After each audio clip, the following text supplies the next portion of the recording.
Welcome to the panel discussion that we are going to be having as part of the Business Leadership Summit 2021, organized by the Economic Times Retail Vertical. The session for today is titled Post-Pandemic, How is Retail Unfolding? Getting Back to the Exceptional Phygital Experience.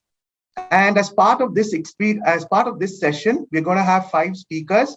We have Vinay Chatlani, co-founder and CEO of Soch Apparels; Verghese, Managing Director, Fossil India Private Limited; Lalit Agarwal, CMD, V-Mart Retail Limited; Gunjan Shah, CEO, BATA India Limited; and Vasudev, Country Head and SVP, Technology, Walmart Global Tech. So before we start the session, we will move around the room for each of the speakers to introduce themselves. So Vinay, over to you. Thanks, Anand. So Vinay Chatlani, CEO and co-founder of Soch, third generation retail. It's been an exciting journey, and I'm really honored to be on this panel with the likes of you guys. Thanks, Vinay. Johnson. Thanks, Anand, and thanks ET Retail for inviting us here today. Let me introduce myself again. I'm Verghese. I'm Managing Director for Fossil India.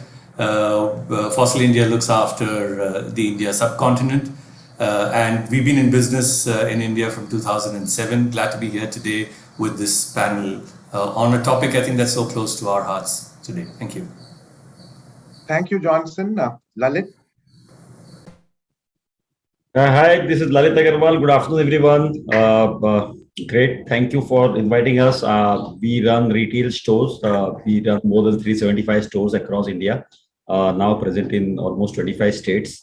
Primarily value retail and more in hinterland, small town, tier 2, tier 3 city concept. So we have been there for 17 years. We are a listed entity. So great. We will have a good time interacting. Thanks, Lalit. Gunjan? Hi everyone. This is Gunjan Shah, MD of BATA India, and it's an honor and a pleasure to be here with the panelists as well as the rest of the audience. Thank you. Thanks, Gunjan. And with that, we have the last speaker, Hari. Thanks. This is Vasudev. I'm the SVP of Technology and Country Head for Walmart Global Tech in India. Really looking forward to this panel, and it's a real pleasure to be here today. And thank you, ET, and to all the other panelists for having me. Thank you so much, Hari. So now what we're going to do is to focus on the phygital experience. Now, when we say phygital, it's a combination of digital as well as a physical.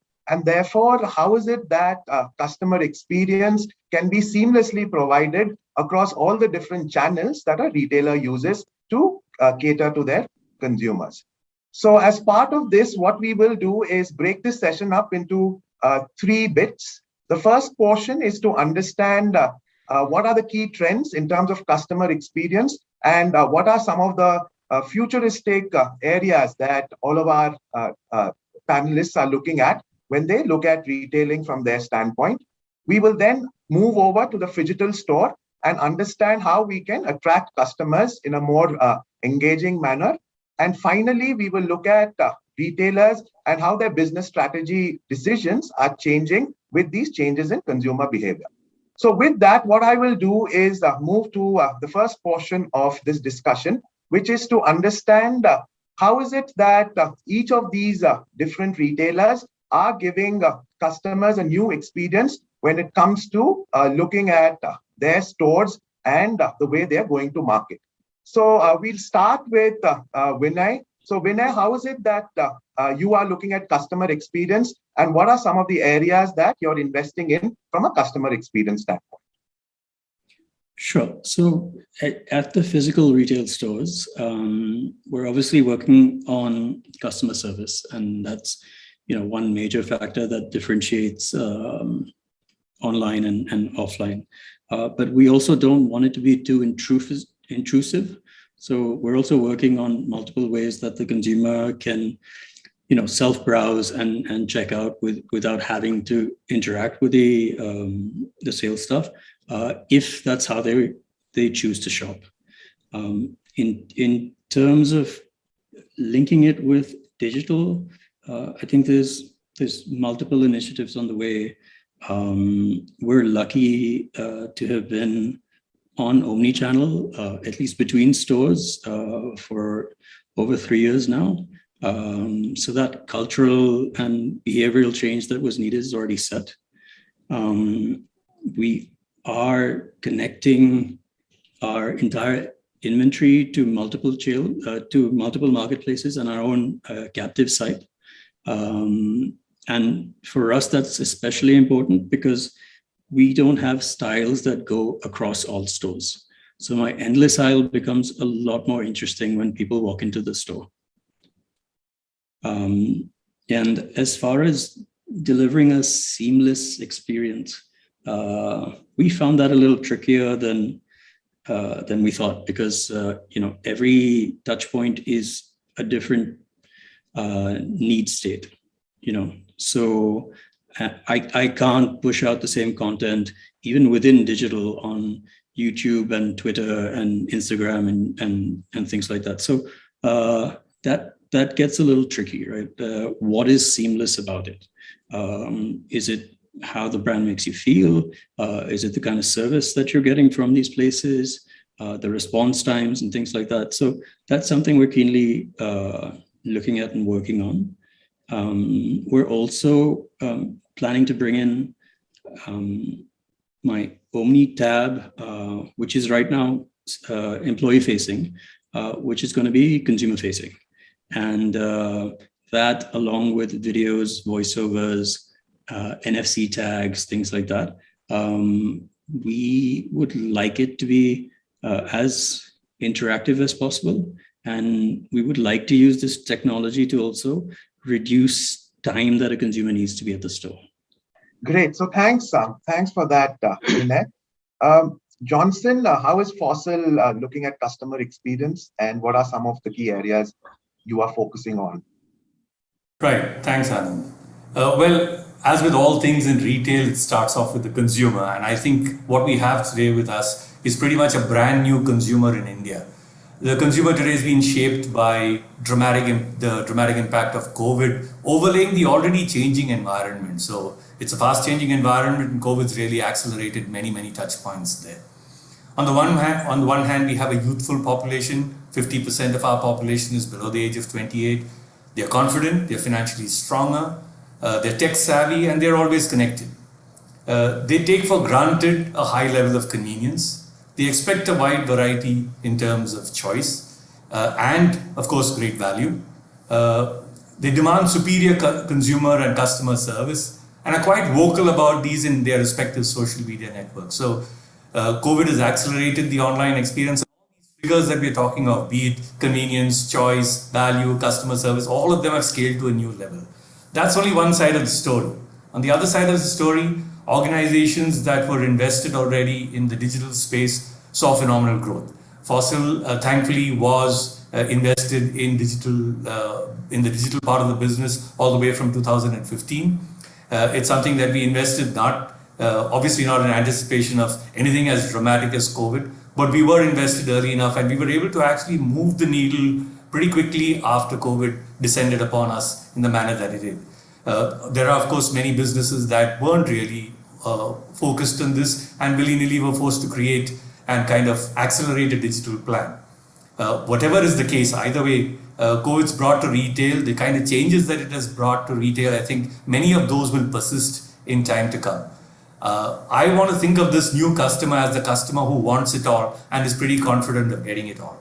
So, what do we think of a customer who wants it all? I mean, what is it that they want? I think Vinay spoke in terms of a seamless experience. Easier stated than done, and every single organization has gone through its own trauma in terms of trying to make that experience seamless. But it is seamless in the sense that the entire journey of the consumer, starting with the discovery process itself, and that could be about brands, that could be stories, it could be products, it could be prices. All of this could be partly online, partly offline, and there's a need to integrate this. There's also this process of trying out products, which is, of course, a real pain point in the online world, but is an advantage in the offline world. And what is it that we can do at that stage? I'm reminded that when COVID came, we had all kinds of options available for the consumer, wherein the consumer, our business is largely watches, so the consumers had a band that they could wear, on top of which they could wear a watch. Of course, there was all the sanitization protocols, all of that in place. But essentially, what you wanted to make sure that consumers felt safe and confident walking into your store. The consumer, of course, today wants to shop anywhere, anytime. I mean, that is, when you have a 9 to 5 store or a 10 to 6 store or a 10 to 8, 10 store, and the new wave is to shop at 2 in the morning, well, where does the store fit into that thing? They want to pay in any manner, be it offline, online, whichever aspect that they want to go into. They want products to be delivered wherever it's required, wherever it's needed, whenever it's needed. I recently saw a survey result that Euromonitor did for 2021 in terms of what does it mean in terms of delivery. And it was really quite strange because delivery to consumers, over 50% of the population said they want free delivery, free return, and an absolute handle on where their product was at any given point of time. Easier said than done. Again, a lot of that is things that we need to do about, but besides that, a lot of customers also wanted deliveries on fixed days, fixed times, and also messages telling them that their stuff was delivered. So that complicates the issue. I'm sure all of us are familiar that in the US at residential areas, there are already drop boxes where your parcels can go in there and you pick it up as and when it's convenient for you to pick it up. And I'm sure we've also read about the large e-com players already testing out delivery to home, given the fact that there are Wi-Fi controlled locks, digital locks at your door, and they can drop the product at your foyer within a level of security and safety that is there. Because consumers also want to kind of return products wherever they want. So I think the need of the hour here and what we've been focused on is to get that consumer data right, get that ability to process the same. It's all very nice to collect data. What do you do with that? I mean, do you have the ability to actually process that? Use cutting edge technology to kind of create solutions for consumers, and some of these will come in the examples when we talk in terms of the phygital experience. Create new business models, because some of the business models didn't even exist 5 years ago, and I guess prepare for emerging competition, because if you don't do it, somebody else will. So I think the brand new consumer has brought in the future already to us today. The point is, are we ready to take our stores to that consumer and be ready for this brand new consumer? Great. So thanks for that, Johnson. Lalit, from a V-Mart standpoint, how is it that you're seeing customer experience change and evolve, and what are some of your focus areas? Yeah, hi. So I don't know how many of you know more about the small city and small town consumers, and that's where we are. So we look at customer from a little different lens, and we understand customer is largely those mass and those particular customers who have either not ever done a shopping at a organized retail store. Does live too many people live in villages as well as in cities. But yeah, the mobile phones and mobile penetrations or internet penetrations is definitely becoming more and more. So there is definitely a lot of aspiration to bring in digitalization from the customer set thought process. I think, with better interconnections and with comfort of digital payments, definitely the way customers were shopping, things are supposedly changing, but not to that degree with these audience which have been primarily, I would call them, these are the people who have very small pocket size, and they don't shop multiple number of times in a year. They maybe shop 2 times a year, and then post the pandemic. Definitely these people were in the first pandemic did not get affected too much, but in the second pandemic they also did get impacted. And today for them the revenue or the income was almost killed in certain time. But yes, once again it's coming back, but they all now have gone into a little more safety oriented zone, thinking that once again if it hits, what will happen to them. So they are not spending out that much in open. So what we have to do is we have to show them trust. We have to provide them more value for less, and then provide them more at less. So that's the approach that we are taking. providing and giving higher value to them, giving a better service and giving them a better trust and providing them at a competitive prices with some innovative services. During pandemic, we tried and do, definitely we have done, we have our omni channel, we have our online retail now. We have an app. We got more than 10 million plus downloads that has happened. We definitely want to reach out to that customer. We definitely want them to buy more. But they did buy more when the stores were off, when the market was closed. But whenever the markets opened up, they all wanted to physically come down, and the online audience went down. And during those times, and then even now, we thought of doing multiple innovative things, which is in terms of giving them a video shopping experience, giving them a home deliveries, going to their houses with some samples. So all those experiences were provided when customers could not come down. But when customers are able to come down, these kind of experiences can only be used to drive the customer to the store. But yes, the omni experience could be there, which could reach out to the customers which are not near your store or which are not very much around your stores.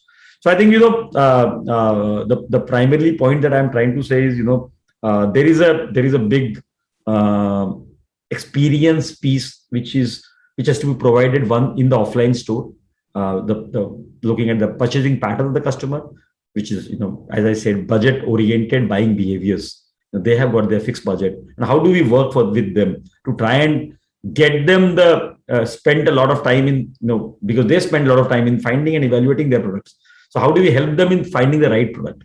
How do we help them in giving some because they would always also look for bargain or discount hunting. So how do we provide them that either a trust on the honest prices or a deal which is looking them attractive. These customers may also not be very brand finicky. They're not. So, but yeah, they really do want more trust from the store, more trust from the retailer. So how do you provide those kind of brand trust and those brand loyalty? So that's what we have to provide by providing a good quality and the price range. So that's more important. How do we focus on their aspirational mindset? Because they're becoming more digital. They're getting more into social media, reaching out to more internet space, reaching out to more these OTT platforms, or even watching on their television sets or their role models. So they are getting more aspirational, as we said, youth. And so how do we help them to improve their image? How do we help them to create their desirability and then provide them those kind of product which help them look smarter? So the primary piece is how do we focus on making our store staff and store associate fashion stylish for them, and if they could guide them, if they could help them in looking smarter, that becomes the key thing. And now how do we help the so-called fashion stylists, so-called the store associates, so-called the pujaris who take care of the bhagwans, the customer, to become that stylish.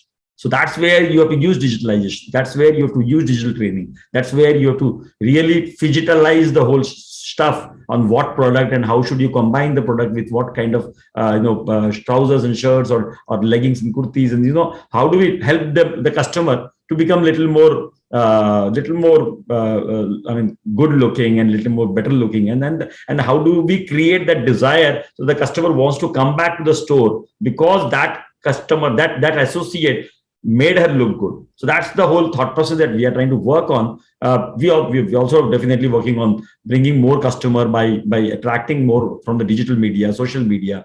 Also working with influencers, which are so-called market influencers, fashion influencers. So those are some of the areas. And then definitely, how do we analyze more, use digitalization in terms of one, recording the data, then analyzing the data, internally creating processes so that we are able to, these are difficult times for retailers, these are difficult times for manufacturers. How do we cut short the mind to market? How do we cut short the inventory availability or the inventory available in the store, my days of inventory? how do we fasten up the process in supply chain? So all those things use technology, use digitalization approach, so that we are much more, the processes are much more easier, because people are now used to online meetings and online discussions. And so those were things in the past, it was not acceptable. But today people have started doing more and more. So it also brings more and more focus towards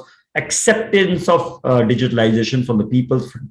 So how do we work on all those areas is something that we have started, so that ultimately it helps to improve the experience of the customer. There are physical platforms, there are digital platforms, and there will be network effects which will happen, so that we can actually create a fashion digital platform, which definitely everyone is trying to do, integrated, what we say, integrated approach on providing seamless experience. That's what we want, whether it's a website or an offline store, or how do we synchronize them? How do we synchronize the team talking the same product, same team, same things, same thoughts, whether it's a technology team or the category team or the store team? How do we work on that? Those are some of the big things that we worked on. Those are some of the things that we have to really work more and more on. And that's where I think there's a large amount of scope or opportunities available,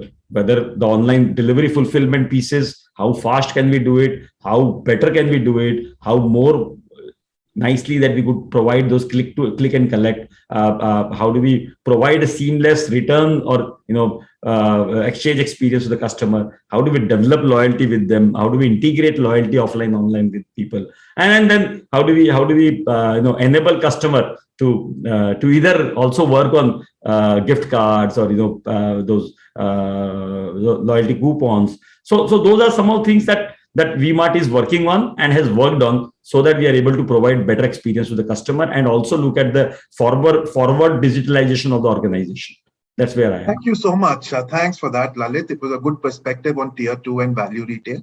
And now we move to Gunjan. So one of the largest network of stores in the country. So at BATA, how is it that you've looked at customer experience, and what are some of the key areas you're focusing on? Thanks, Anand. And actually, I think thanks to Lalit, Johnson, and Vinay, I think they have touched upon a broad swath of touch points from consumers, and I guess between them, most of the universe is covered. So I would like to bring out 2-3 things that we have tried to do. Right. One is that from a digital experience itself, right, there has been a significant uptick in terms of digital adoption. Every one of us knows it. All of us have been through it, etc. Right. And I think we've looked at the consumers in different segments. Right. So one is the digital natives, right? Consumers, I think Johnson talked about it, but people who are absolutely clued on. Maybe the group on this panel is not the right target group for it, but consumers who know digital in and out. Right? How do we ensure that BATA is available to them when they want it, where they want it, and in the full splendor and range that they would like to see, right? So whether it's marketplaces, whether it's our own e-store, etc., in terms of making sure that your full range is there, the right kind of whether it's the product descriptions, the content, the right way in terms of artificial intelligence getting used to display the right products. Trying to understand the history of the consumer, understand the references, etc., and therefore customize offerings to the consumer, etc. So that's one, which is digital natives, right? Then there are digital, I would say adopters, right, who have followed into the digital journey, but still have some way to go before they become. And we've basically started off something called chat shops. So basically, something that they can latch on to easily. Right, they have latched on to digital platforms, but not necessarily in its full splendor. And that is something that we've started, especially during the COVID times, that actually pushed us to that kind of an area, etc., and came out with innovative ways in terms of WhatsApp-based ordering and stuff like that, which has given us very good response. Right. Then there are the last ones, which are basically what I would say is digital novices. Right, and people who have found it difficult, and there are a large segment of our consumers. Right, and some of them I think even Lalit was alluding towards, right, in the smaller towns, etc., who have still found it not so easy to latch on to the entire digital adoption. They will, I'm sure. But I think for them, we tried to move the stores to them rather than basically, when they were not able to come to our stores, right? And we set up stores on wheels. We set up stores in places where they wanted, right? And therefore, an opportunity for them, as I said, the primary objective being to make sure the consumer, sees and gets BATA when they read it. And that journey continues, right? While unlock might have changed some of the dynamics and restrictions, but I'm sure some of this journey is there to stay. I think from a store perspective, I think what's also happened, Anand, I would say is that I think the expectation of the consumer has changed, I believe, right? It's a journey. I believe it was already on. It just got accelerated, right? But the consumer is now looking for experiences which can get combined, as you rightly said at the start, of digital, right? So there's certain advantages that a consumer sees from a digital experience point of view, and there are obviously advantages of a physical store. Now, how do we try and get that best combination going, right? So there's a touch and feel, there is a physicality to things, there is a store associate or a fashion stylist, as Lalit was saying, right, which can only be provided, right, in a physical environment. Whereas the kind of styles that you can see, the ease with which you can scroll through options, the absolute negation of limitation of range, etc., which Vinay talked about, etc., which is completely available online, right? And how do you go about that? And I think areas that have already been touched upon, endless aisle, right, QR-based ordering. How do you try and make sure that the entire 5,000 plus styles, or in fact now 7,000 plus styles, that's there in BATA.in is not there in any of our stores, right? The largest of stores, in the largest of malls or metros, does not have so many styles. Then how do you make sure that the consumer gets that offered? And that's something that we have worked upon. I think it's given us great response. And that's the way to go for the future, I would believe. The consumers looking at it seamlessly, right? Whether it's home delivery that we provide to consumers, and I think many other areas that have already been touched upon by the panelists. So I think that's where I would say that is where the consumer is looking for going forward into the future. And some of the changes that we have seen because of COVID are there to stay. Thanks. Thanks, Gunjan, for that perspective from a BATA standpoint. Now we move to Walmart. So Hari, how is it that you're looking at customer experience, and what are some of the key changes you're making? Yeah, I think for us, we've obviously had a very thriving brick and mortar retail business with a tremendous density of stores in countries like the US and Mexico. And on the other hand, we've also had a very rapidly growing online business as well. So just like the other panelists called out before me, for us, it's all about the evolving customer experiences, right? More and more, and particularly since COVID, what has happened is for customers across the spectrum, it's no longer about online or offline. It's about online and offline, right? This notion of omni-channel, wanting the things that they want, when they want it, where they want it, in the most convenient possible way, while still also dealing with many of the constraints around, making sure that you're following social distancing protocols. You're essentially not coming into contact with the store associate or with your delivery agent and so on. So I want to take a different perspective and talk a little bit about the implications therefore of that changing consumer behavior in terms of how we build experiences and how we bring products and how we use technology and how we leverage technology to really build this to lead to omni-channel experiences, right? And specifically, I want to do that in the context of two examples. So one is really around a concept called smart substitution. And this really is coming from our online grocery business. So we have a model even before COVID, which obviously got accelerated tremendously during COVID, where people would order groceries online and they're mapped to a default store. And what ends up happening is you have associates in the store who are going and picking those orders for the customers. And then customers drive into the store at their convenience based on a slot, at a particular time of the day. And we use GPS sensing to know when they have arrived into the store, and our associates have, already assembled the order in the back room. They just walk outside with the order, load it up into the customer's trunks, and the customer is off on their way, right? In flat 2 minutes without ever having to go into the store. Obviously, the fact that they didn't have to go into the store meant that, it was a very safe shopping environment. And so the demand on that service went up tremendously during COVID. Now, when you talk about smart substitution specifically, in this particular flow, let's assume you have a particular item that the customer has ordered, which at that time happens to be out of stock in the store. How do you deal with that, right? Normally you would say, okay, I can just call the customer and ask them whether I can substitute another item. Obviously, that is based on the fact that the customer has to be available then. They may be in the middle of something, they may not want to be disturbed. Even if they're available, that call is a pretty expensive call. And retail being an extremely low margin business, especially groceries, you don't want to necessarily disrupt the workflow, increase the cost. So we hit upon this idea of leveraging AI and machine learning very effectively and understand the customer preferences, right, as well as product affinity. So on the one dimension, you're saying, okay, look at this particular customer and their behavior and understand what is the kind of affinity they have to brands. On the other hand, I will look at a product graph, if you will, and decide what is the product that comes closest to this particular product that the customer has ordered. And really the way we measure success on that is I make the substitution. And it has to also be close enough in price point. It can't be too much cheaper than what the customer ordered, because then the customer will feel that you have to go through an entire refund process. It can't be very much more expensive than what the customer has ordered, because then you're leaving money on the table. So there's just a whole lot of opportunity for us to apply technology at very large scale. And by doing that, what we have managed to do is to increase the customer satisfaction, right? And the measure of success for us is how often does a customer accept that substitution that we have made. And that number is touching up to 90%, right? And so that's a great example of how technology can be applied to a sort of problem that didn't exist in the purely offline or purely online world, but has now suddenly become a problem in omni-channel retail.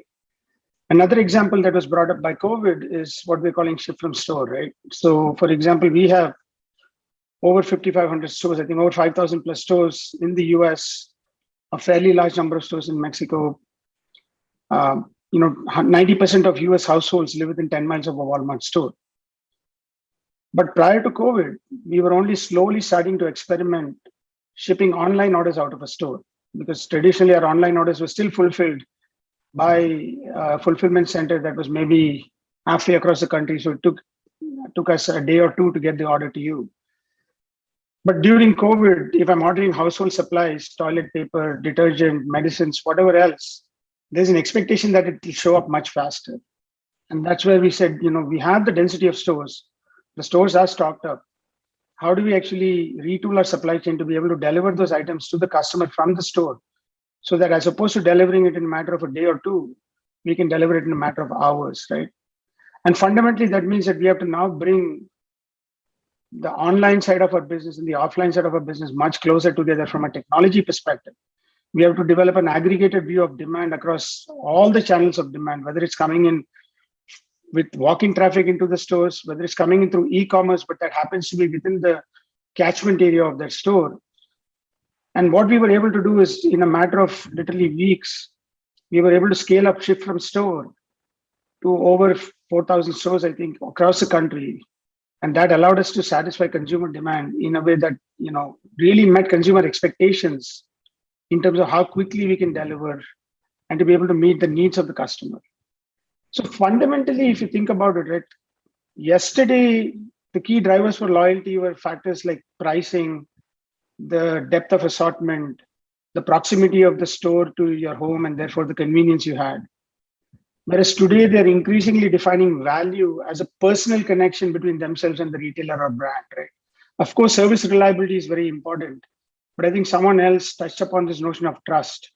We pride ourselves on being the world's most trusted retailer. And that trust is really built on the fact that customers can be effectively very, very comfortable in the notion that when they shop with us, their data is safe, we're taking care of all their needs, we're providing them the best experience through a really strong leverage of technology. But more and more, it goes even beyond that, right, to a sense of shared values and purpose. I think someone earlier talked about the fact that, the demographic is changing. The younger demographic is in many ways more comfortable, more secure financially. They're also much more technology savvy. But equally, they're much more concerned about things like sustainability. How do we support local communities? So this idea of bringing in omni-channel and bringing in technology to really go beyond just the pure sort of direct customer experience and look at how we can actually impact customer experience even indirectly. The way we interact with all of our stakeholders is something that's very, very near and dear to our heart. And more, we are leveraging digital transformation as really a way of catering to that notion of what customers are looking for. So today, it's very much a fact that every business is a digital business, right? Whether you're in retail, whether you're in finance, whether you're in education, it's becoming more and more clear to us all that every business is a tech-empowered business, if not being an actual technology business from the ground up, right? So technologies like machine learning or AI and data sciences or Internet of Things or blockchain, computer vision, these are all examples of how we are leveraging technology to provide great experiences for our customers that are very personalized and very sticky. And that's on the one dimension. But equally, we're leveraging the technologies at our scale, certainly, to make sure that we are driving costs down, which we can then pass the benefit of that to the customers. And we are also making our associates more productive. We are ensuring that our associates are able to leverage technology to do their jobs better. And therefore, they become more satisfied, they become more engaged, and they're able to spend more time with customers. So it creates a huge win-win in terms of, very proactively leveraging technology to really redefine the experiences across the entire value chain, whether it's your community, whether it's your associate, whether it's your customer, or even whether it's your partners like your suppliers, your merchants, your third-party sellers in your marketplace. The idea is really just technology enable every part of the value chain and make sure that you're using technology that much more effectively to drive value across the entire value chain. Great. So thanks a lot for that, Hari. It was very useful to understand how technology is really impacting the way we are implementing omnichannel, right? So with that, what we will do is move to the next section. A lot of you have focused upon how the consumer is changing and its impact on your businesses. Now, one thing that we'd like to focus on is also the role of the store itself, right?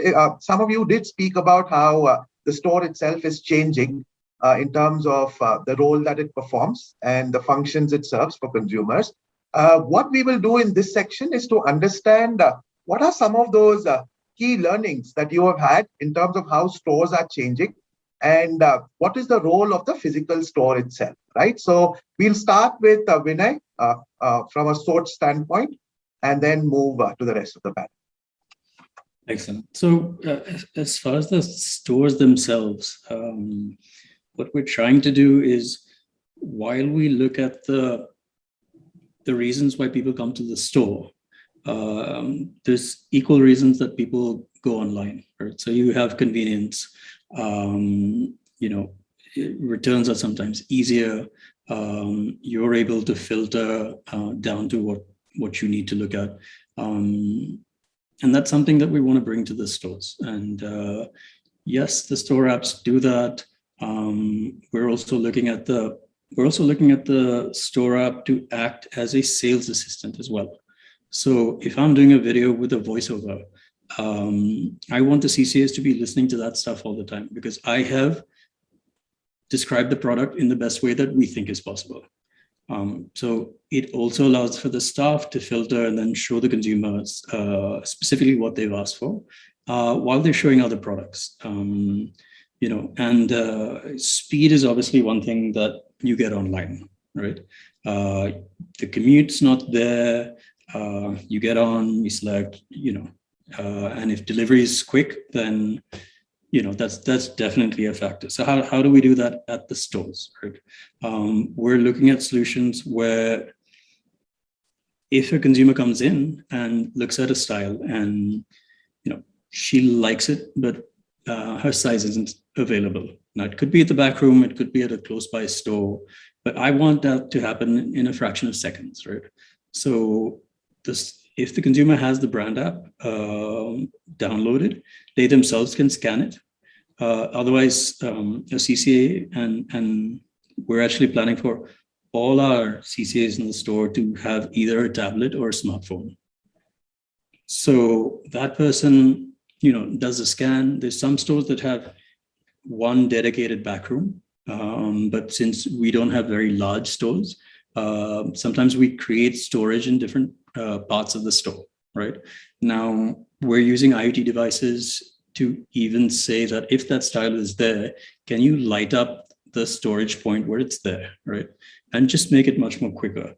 We're also saying that for someone who has the brand app, we're starting with a certain tier of consumers.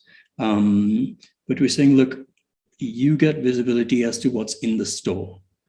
And we will allow you to hard block, 10, 15 pieces while you're driving to the store, and we keep it for a couple of hours. And they get there. They can also choose to have a medium and a small in case they're not sure. They get there, they try it on, if alterations are needed, we get the alterations done. So just taking all the advantages of digital shopping and bringing as much of it to the store as possible. And I think we're doing the inverse with e-com, right? And like Gunjan pointed out, there is really no exact substitute for customer service and touch and feel and trials, right?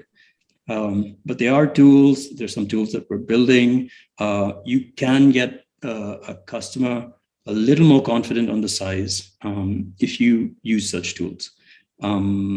As far as look and feel goes, I think that for certain products, especially higher products in our space, a fair amount of video content is something that can help. Because static images a lot of times don't do justice. And we know this because we've been using video content at our stores for about 6 years now. And, it makes a huge difference on the consumer just looking at it and saying, that's something that I'd like. And when it comes to customer service, you can have fashion stylists there. You can have ML and AI give better recommendations. We are looking at a module that shows ensembles, and we have mix and match at the stores. But back end, what we're doing is the design and buying team is actually tagging how many bottoms can go with this kurti, right? And how many dupattas can go with the same kurti. And as much as I have great people in the stores doing mix and match, it's not going to live up to that, right? So I will then push that to the store, and it's also available online. It's also fairly interactive, right? We don't just want to say, I'm looking at this product, this will go with this. Although that's something that happens on product display pages. But we want them to feel like they're putting their product together from scratch. So it's a lot of just transposing technology and services. And again, that's a little more seamless. It's still going to be a different experience. My space, especially, we span from fusion and casual, but we do go up to evening and occasion, and that's predominantly what we're known for. And if you look at our online sales, my contribution of evening occasion is the lowest at marketplaces. It's somewhere in the middle at our store, and it's probably highest at the. It's a little higher on our captive store, and obviously it's the highest at the store.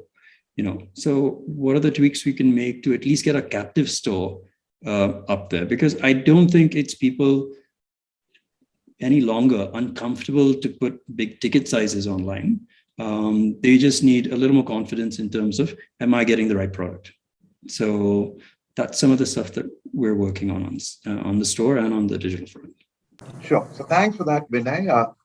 Johnson, I'll go to you next. Given the Fossil portfolio, how is it that some of this has changed? Are people buying differently from the store vis-a-vis online compared to the past? Is your format changing? So what are some of the big changes that you're seeing from a store standpoint? Right, Anand. So let's, the physical stores need to adapt, as I said, to this brand new consumer that we have today. And the successful store of the future is definitely not necessarily the same store that was successful in the past, unless we're going to make those changes. Now, I believe that everything that the store was doing well once upon a time, it needs to continue to do well. whether it be the customer interaction that happened, the touch and feel, till haptic sensors come and give us the same kind of inputs, from a technology point of view. But all the experiences that were there in the store really need to be there at cutting edge. But besides that, I'd like to talk about two aspects that are driving this process. The two aspects I want to talk about: technology for one, and the experience center for the second. So I think Hari spoke quite elaborately in terms of technology and what does that do to the store.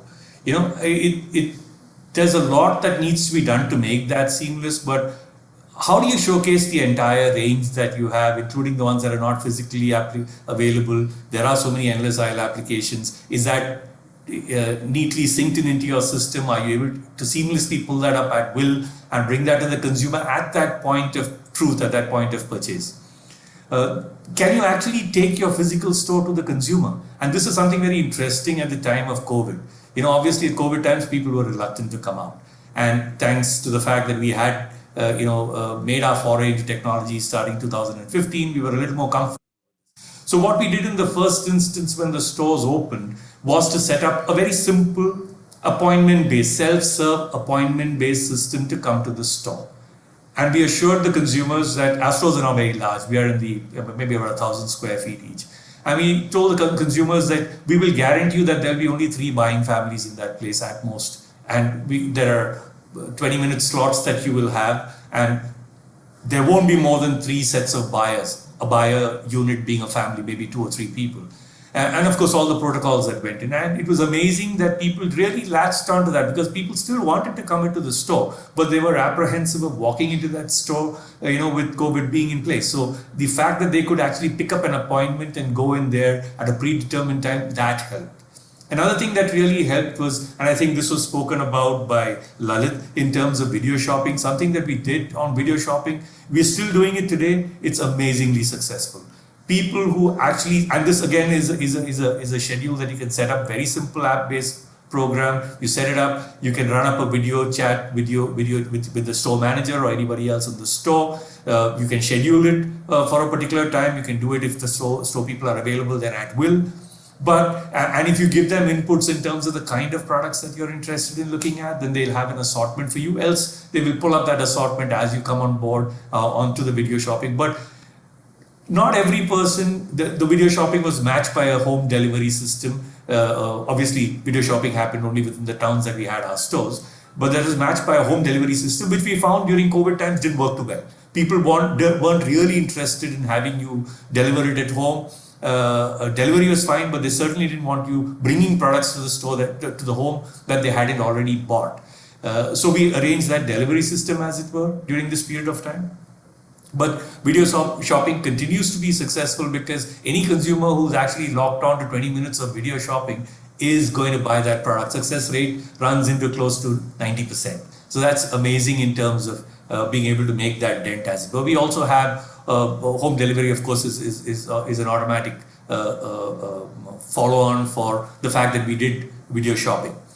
Amongst the things that we need to look at is, can the store take an order for delivery to another location?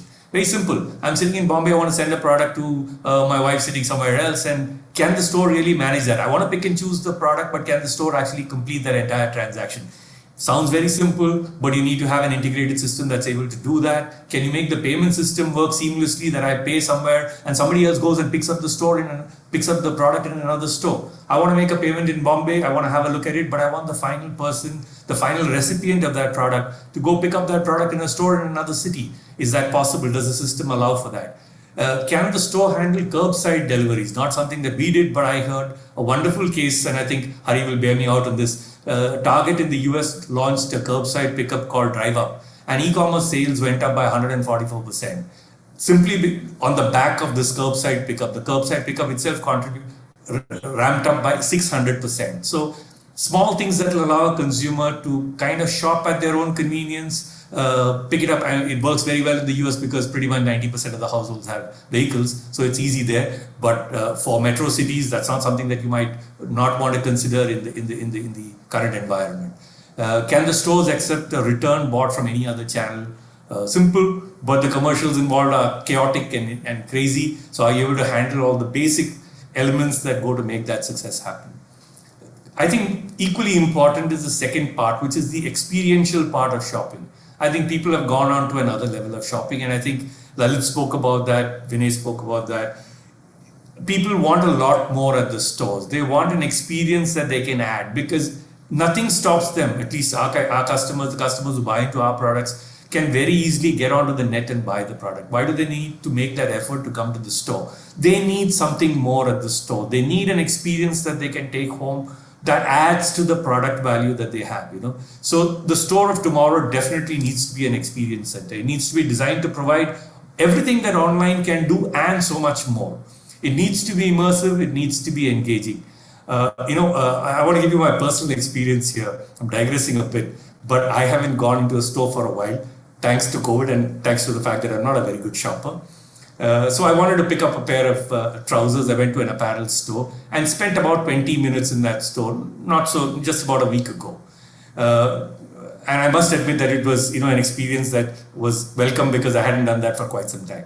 I shortlisted a few colors that I liked, waited for a trial room to get free, got into the trial room, tried it out, tried out a few sizes, because thanks to COVID, I wasn't very sure what my current size was, dependent on the company and the brand that I was buying. I finally selected one particular size that I thought fitted well, but I didn't get the color that I wanted. Guess what? After 20 minutes, there wasn't a color available, and I didn't complete the purchase. So, what do you think consumers will expect in the future? What will customers expect in the future? If I were looking at this experience, I would expect that they would walk into a store. There would be scanners that measure them, see a 360-degree image of the whole of themselves, would be able to pick up various styles and colors on the screen, select the ones that they want, pick up the selected items right there if that's what they wanted, or have the store confirm its availability in some other store or another warehouse, and probably have it delivered home in the next 24 hours. That would be, I think, par for the course, and people would expect that to happen. Are we there as yet? We're not really there. We're working towards that. I think part of the issues are that we have various technologies to stitch together. And nobody has the luxury of coming in with, all greenfield technology, and anybody who handles technology, and I'm sure Hari will concur, that, it's a mess when you have to try to get technology working with each other. So you need to sync all of that into place, as it were. I'm aware of a brand, a high-performance apparel brand that has launched a flagship store in Shanghai, and they do exactly all the things that I've already spoken about. So what we're talking about is not really the store of the future. It's actually the store of today. The point is, can we actually deliver on all those counts, as it were? I think part of that experiential process also is to personalize products. I'll give you a simple example of what that means to consumers, at least in a fossil store. Every fossil store has a very small laser engraving machine, not very high tech. Laser engraving has been there for eons. But the fact of the matter is that you can pick up your watch and get your personalized message engraved on the back cover in a few minutes. What's the result? I mean, it amazed us too. 85% of our consumers want the back cover of their watch engraved. It's not a big deal. It's not high tech. I really don't want to call it high tech. I mean, laser technology has been there, I don't know, perhaps for 100 years. But it's just the fact that there is that personalization that you can deliver, which is a little more difficult. It's possible, but a little more difficult to do it, on an online platform, because how do you select the font? How do you make sure that that is what you like? Here you see what you're getting. It's kind of WYSIWYG. Whereas there's a little bit of ambiguity when you get that online. I'm not saying technology won't cover all those gaps that are there. Technology will. For all I know, everything that I'm speaking about can happen at home. We already know that a lot of technology is available. They can scan stuff, and technology should allow you to actually get everything that I spoke about today available online too. But as of now, I'm saying everything that we are talking about today at this level is already available today. And can we make that available to our consumers today is the moot question here. So I think it's work in progress. It's a journey that we are all on, I'm sure. But we're learning every day and adding on to technology and adding on to consumers' experiences every day. Sure. So thanks for that, Johnson, on experience and the importance of personalization. Now, Gunjan, when it comes to BATA, how is it that you're seeing the store change? Has the role of the store changed? Are there any significant differences that you're seeing before this entire pandemic began and now? In my mind, it's a mix of continuity plus some freshness, right? There is, as I spoke earlier also, I think there is a clear expectation of a certain amount of transference of experience that the consumer is largely addicted to now, having seen the online, right? And there are certain benefits, etc., and they've been spoken about. So how do you transfer that experience and those benefits into the physical store, right? Is from a newness perspective. But I think there's also a lot of continuity, right? There is, in my sense, there is a significant urge amongst consumers, and hopefully, if the anxiousness, anxiety, as well as the environment remains stable as well as improves, I think that's going to only encourage them to come back to the stores. They want to come back. They want to see the shopping experience, right? Hopefully, Johnson's made the visit 1 week back. I think his frequency will only go up going forward, right? Provided it was safe.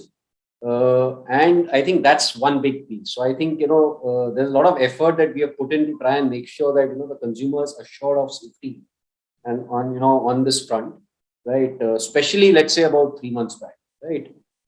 At that point in time, I think making sure that the consumer got reassured on the safety aspect was very, very critical.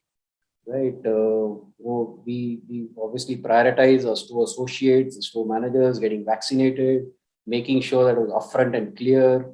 We did not open stores that were not vaccinated, right, etc., etc. So I think that was one big piece. I think more par for the course. Most probably everyone's done it now, but I think that's important, and that was very important at that point in time. Did give us a jump start, etc. I think the other piece from a continuity perspective was that there was several initiatives that were put on hold, right? At least for us, right? And during this COVID times, from a physical store perspective, there was stuff that, there was innovative stuff that we were trying out. One big thing that we were trying was something called a happy feet concept, right? Which is somewhat in the lines of what was being talked about, right? That if you put your feet into a certain scanner, right, it can actually then scan your foot 3-dimensionally, try and figure out what is the right, not only the right size is pretty elementary, but also figure out what is the right kind of aid that you require, what is the right kind of type of shoe that you might be most comfortable in. Is there a insole that can give you much better comfort, etc., in a scientific manner, right? Rather than trial and error with what most consumers are used to right now, right? And then they figure out that this is the right shoe for me, and then they stay with it for some time. Right. So I think this is something that we had tried out. It's something that was limited from a footprint perspective, and we wanted to obviously seeing the response take it up.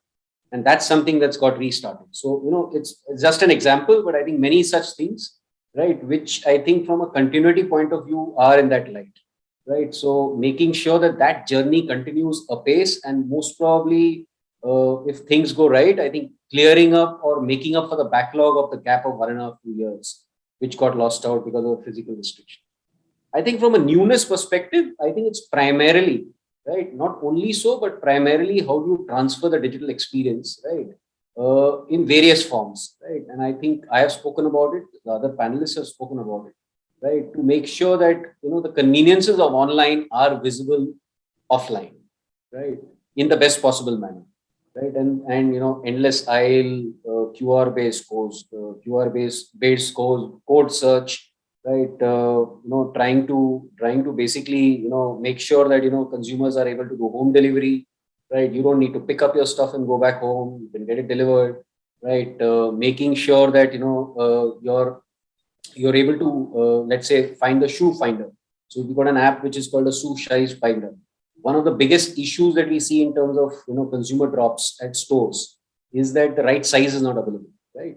And that's a big issue, right? And the point is that it's available, but it's available in a store which is, let's say, about 2 kilometers away, right? And in our case, we have the density of stores like that.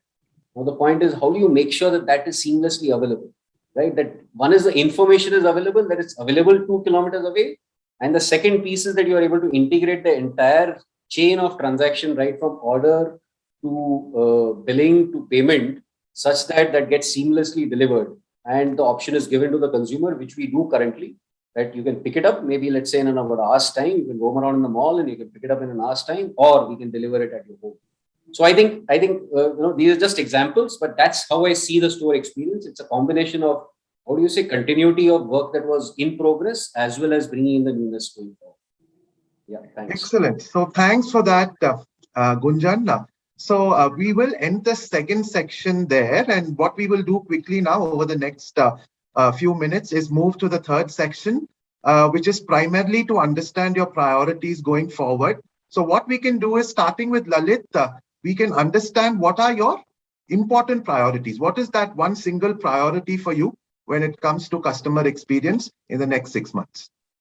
In this volatile and dynamic world, it's so difficult to come to that priority list saying that one priority. And you are really putting up this very, very difficult question in front of me. I don't know how many people are going to agree with me. But yeah, there are a list of priorities which are there, and now no more single priority. But anyway, your key priorities. I mean, you can choose a few. Yeah. So if I just say priority, I would still put my as a CEO, as a promoter, I would still put my priority more on the digital transformation, which includes digital adoption. So, and it is largely more from my internal point of view of adopting digitalization, using digitalization, enabling digitalization to make things easier, which further improves the experience of the customer. So ultimately, it's all about what choices we make, how do we take decisions, and then how do we implement those decisions, and which are largely who will do it. It is largely we. And we means all those resources which is internally in the organization. All the resources are the manpower available here, the technology tools available here, and the kind of objectives that we take forward. But largely looking at the important piece is, how do we first of all create that awareness within our people, more and more awareness, which is and it's just like पानी जहाज में आ गया है, अब वो छेद आ गया है, पानी आने लग गया है, तो अगर ज्यादा आप नहीं ध्यान दोगे तो डुबा देगा आपको. So that's the kind of approach that we have to take, that maybe 2 years from here, 3 years from here, we won't survive if we are not able to adopt. And how do we make that approach and make that a convincing approach to our team, and team who are young people, who are primarily youth, who are primarily millennials, and then how do they implement? They just don't want. People are definitely looking out for more and more tools, want more and more apps, want more and more equipments, want more and more new technology and features and analytical stuff. But how do we use them? Use them wisely, integrate them wisely, collaborate them wisely, have those integrated platforms, have those key, and there are a lot of, even with us, we are implementing a lot of different tools, different projects, different process, different platforms for different products. And all those of them doesn't talk together. All those of them are not available in one piece. How do we first integrate all of that, have kind of sense, then put our team into action, so that just not use them and convert them to Excel sheets and then work on Excel sheets, but use them really on the live model, so that they are able to take use of them, help the team members, help the store staff, help the store and the customer or the digital platform people to try and give the customer the best of experience. So that's the primary piece, I would say, because with the expanded base that we have, which is whether in terms of the number of stores, whether it is in terms of the omni-channel approach or in the digital drive, we are actually increasing a lot of diversity within ourselves as an organization. So and everything is coming up, nothing is going away. Lot of new things is coming up. It's only adding up to our list of things that we need to complete, and list of things a leader has to do and see. So how do he handles his time, prioritize his stuff, make the team capable, bring in their priority, and along with those business basic guts.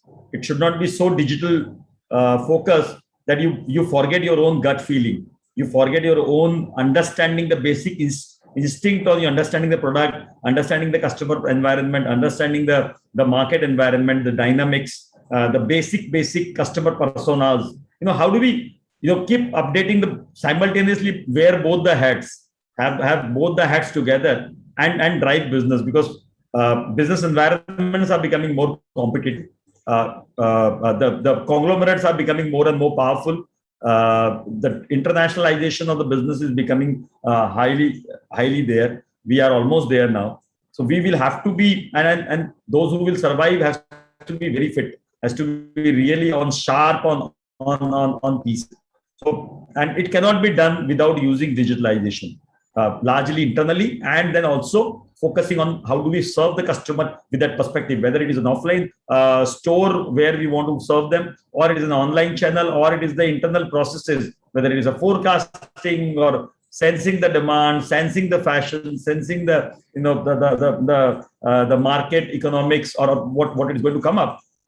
How do we make use of all of that and take our decisions wisely so that we are able to build a sustainable, I would say, sustainable alignment within the team, and then aligning with the customer demand and aspiration, so that they are able to build a sustainable business in future. So that's my priority. If you just, so I'm sorry, with one point I did elaborate that, but that's the summary of the point. So thanks, Lalit, for that. Internal awareness and mobilization. I thought that was a great priority. Now, Hari, would you want to go next? What are the key priorities for you going forward, top of the mind? For us, it continues to be really focusing on the customer, right? And specifically focusing on speed and convenience. So our mission is to save people money so that they can live better. But more and more, it's also about saving them time. How do we actually minimize the time that our customers take in making purchase decisions? And once a decision has been made, how do we actually speed up the entire shopping process for them so that they get what they want, but we're also saving them time and money simultaneously? The second piece, of course, is really about, like I said, continuing to leverage tech and data so that more and more you're doing data-driven decision-making in your entire sort of value chain in a very, very systematic way, right? So the idea is to automate the mundane, have your people focus on the true value add, so that they can create great experiences. I think Johnson talked about this notion of, being able to order online and return to the store. That's something we rolled out, right? And it's a great service to the customer, because normally they would have to package up this thing themselves, ship it back, wait for 3 days to get the refund. Instead, by leveraging technology, we're saying that, look, we've integrated our systems. Even though you made the order online, then you go to the store the next time, just drop it off, and you get your money back immediately, and we'll take care of the reverse supply chain logistics for you. Because what's the use of having the density that we have if you're not able to provide that service to a customer, right? So really applying a customer lens to everything, and then looking at how we can use technology more and more effectively to really reduce the time that customers are spending, to increase the convenience that we can offer them. And then finally, it's also about democratizing the entire support system, right? It goes beyond just the customer. You have to worry about your own associates in the store. We have 2.3 million associates across the world, many of them in frontline stores, in supply chain. It's equally about empowering them, giving them the tools that they need so that they can be as effective in their role, in their jobs every day. It's about really bringing technology and sharing the benefits of technology with our vendors, with our associates, with our suppliers, with the people who participate in a marketplace, so that there is a rising tide that lifts all those boats, as you say, right? And really, at our scale, that's something that all of the stakeholders that we have are looking to us to sort of lead the way, and that's really what we are focused on. And finally, the last thing I wanted to call out is, in order to be able to really effectively harness technology, right, experimentation is a very, very critical piece. Now, of course, if you're in the virtual world, experimentation is far easier, right? I can run a bucket test where 5% of my customers are seeing the new experience. I can learn from that, tweak it, and then keep increasing the number of customers who see that experience until I switch it over completely, right? But doing that in an omni-channel world becomes that much harder. So how do you actually scale up the experimentation models that we have today and the mechanisms and processes that we have to experiment And how do you make them equally effective in an omni-channel world? I think is a challenge that is yet to be fully solved, and that's something that we're very focused on as well. So thanks, Hari, for that. Using technology to become more people-centric, customers, employees, and all other stakeholders, right? So next, we can go to Johnson. What are your key priorities going forward? I think as other people said, it's a pretty much of an omnibus question. So let's see how we can answer that. See, the consumer is going to continue to want all the things that they wanted: convenience, range, values, everything that they already have and more. That is still going to be part of the deliverables. We're still going to do that. How do we do that better? We do that better with better data. I think Hari spoke about the usage of that data. Consumers are the best voice that you have for your business, and if they've already spoken to you before, how can you hear that well enough, interpret that well enough to drive that business? So that remains still the core of the business. But I would like to answer this question in a slightly different way, in the sense that for me, I think the focus is going to be to try to find the dots that I need to connect and to find the new dots that I will need to connect. So we already have, and I think Lalit spoke about the fact that there's lots of vestigial technologies that are existing in the business that could be technology that drives part of your stores, the technology that is there already in your warehouse, in your, many of us have had businesses over periods of time, and then we've had different levels of technology applied to that. It's entirely essential to make sure that they all speak together, and not everything can. So there is a very clear need here to identify those dots that need to be connected, that must be connected, failing which you will not be able to deliver that uniform experience, that salience that you want to that consumer. So finding out the dots that can be connected, that need to be connected, is the first part of the game. And I think this is an ongoing exercise. It's not a one-time activity. It's an ongoing exercise in making this happen. The other thing I think equally important is to make sure that you find the new dots, because technology changes as we speak. There are many things that we do today that weren't in existence a few years ago. I didn't expect that I would be paying my Kirana store using UPI like digital payments. 3 years ago, if you asked me, or 5 years ago, I wouldn't even have thought that's possible.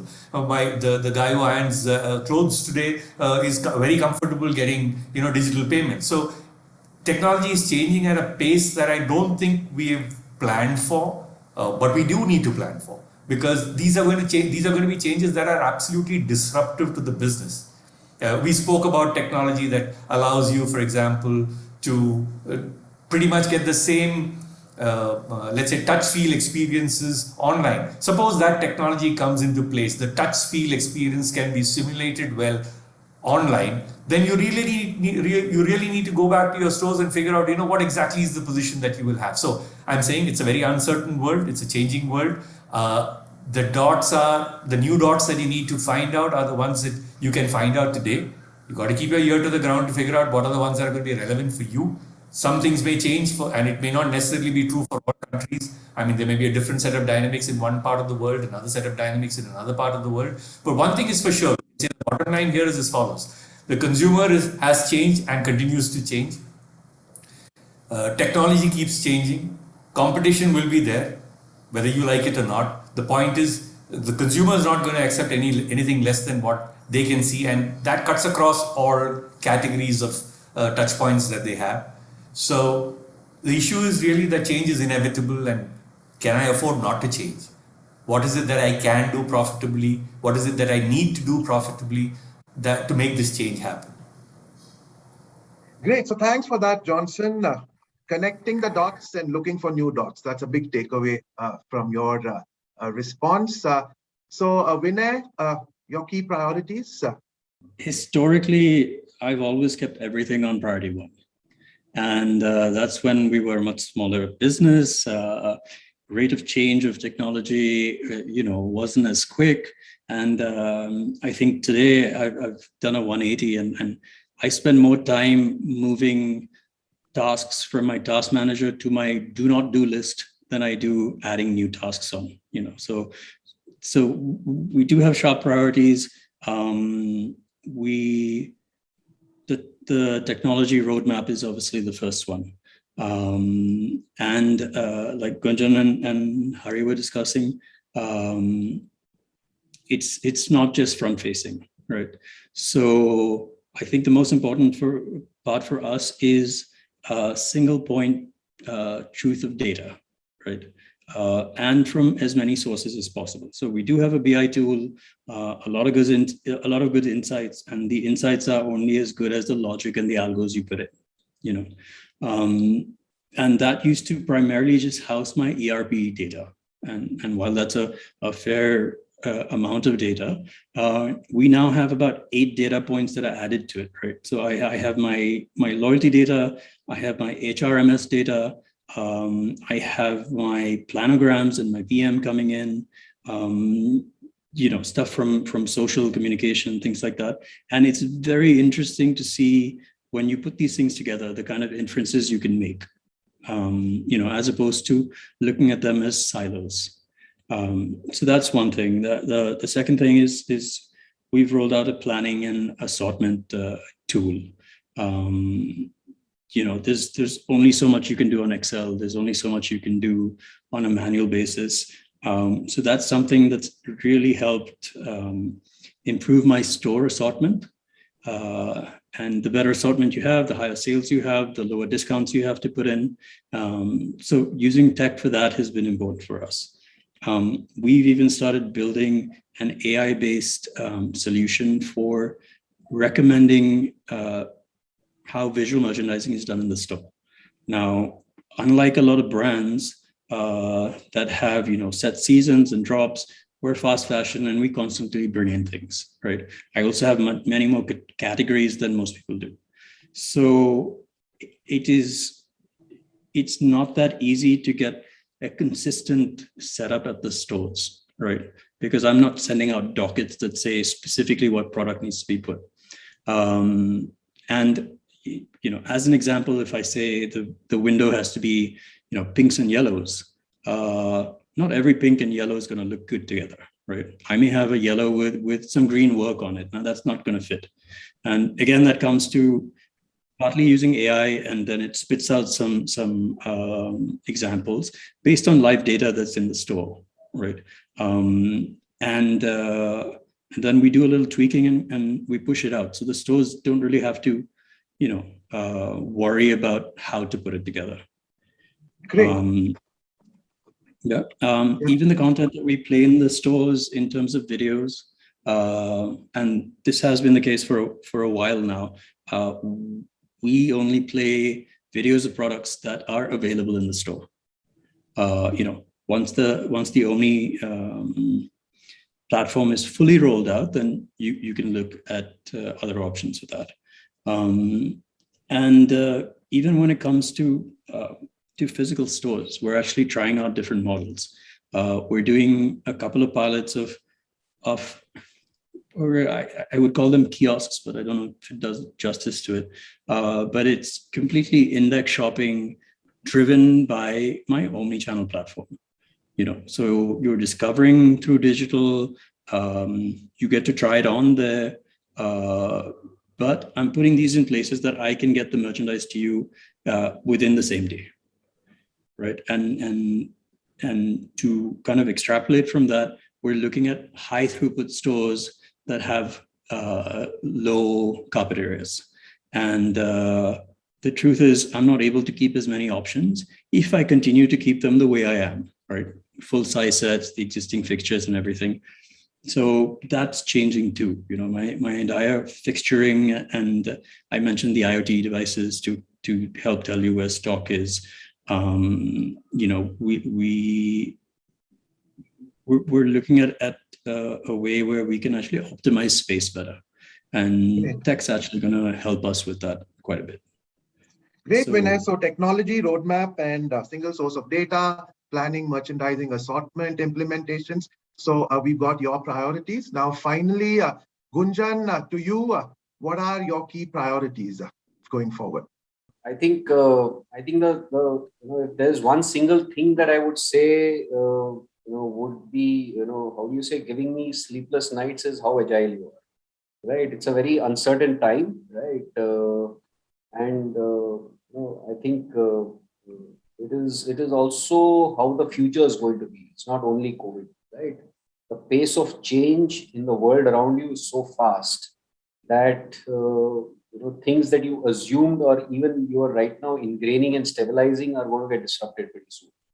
Right. And obviously technology is enabling all of it, the speed of communication is enabling it, etc. So I think agility is going to be very, very critical, right? Agility in every form, right? And I think maybe priorities for today, and we chat up, let's say 2 years down the line, a year down the line, and you might see some ranking order changes in those priorities, right? But as of now, I would say, I think there are a few things that we have taken out of this entire consumer behavior change. One is on portfolio. I think very clearly we see that consumers are have permanently shifted in terms of the kind of footwear that they use. Right, the casualization that we see. Right, in terms of the comfort that they're looking for from the products, etc. And we are seeing a clear uptick. Right, very clearly in terms of the kind of footwear. Even when, let's say, consumers fall back into a routine that was there maybe prior to COVID. So I think getting the portfolio right, making sure we've got far more exciting options in the merchandise that's required for it. That's one big piece, right?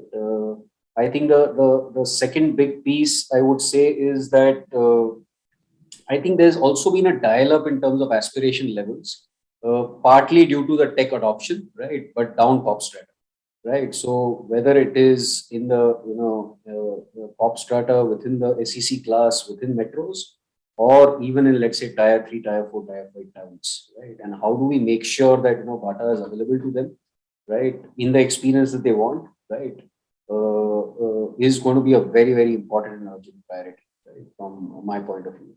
And I think there's a lot of exciting work that's happening there, and that's something that's going to be a driver. I think the other piece, Vinay, Johnson, I think Hari definitely has spoken about, is making sure that it's not only front-facing technology, but it's also back-end technology, right? One source of truth, making sure that the ERP platform is talking to the BI right, etc., right? And you're able to link various parts of the organization, various data points internally, data points externally, various databases. How do we combine them together? How do they get juxtaposed together to give us better insights? I think it's going to be critical. Very large space. I think it's a journey that's most probably never ending. Right, but I think there's some way to go that I would say is from a priority point of view for BATA. I would say that the other piece that as of now is still a priority, right, would be basically making sure that consumers still feel safe coming into our stores, right, from a physical point of view. Right, I think there is still a remnant of anxiety that's there. Right, hopefully should fade away. Right, we don't see a third wave, etc. But there is still some amount of anxiety. So how do we keep reassuring consumers on their safety? Right, is I think still a priority for us. So that's how I would say it right now. But as I said, agility is critical. We don't know what the future is. As I said, you talk to me sometime down the line, and maybe the priority list and the ranking order might be different. Excellent. So thanks for that, Gunjan. Thank you, everyone. I thought it was a very good discussion. We saw elements being covered from the front end in terms of how consumers are changing. You spoke about digital natives vis-a-vis the digital adopters and the laggards, and how it's important to look at the entire customer journey, right from the time they search to after sales. And then we spoke about a lot of the other elements around the single source of truth, one view of product, one view of inventory, a single view of the consumer or the customer. And we moved to the importance of the back end. It's not just the front end, but also the back end. And how do we make it agile and responsive? And you all spoke about your priorities, which included a lot of technology. So I think there is going to be a different way of doing things using technology, like I think Hari said, to make it more not just customer-centric, but also people-centric, right? It's to ensure that it's customers, employees, and the internal effort that goes in terms of building awareness for the entire omni-channel journey. So thank you so much for taking the time out. With this, I'm signing off and wishing all of you a good day.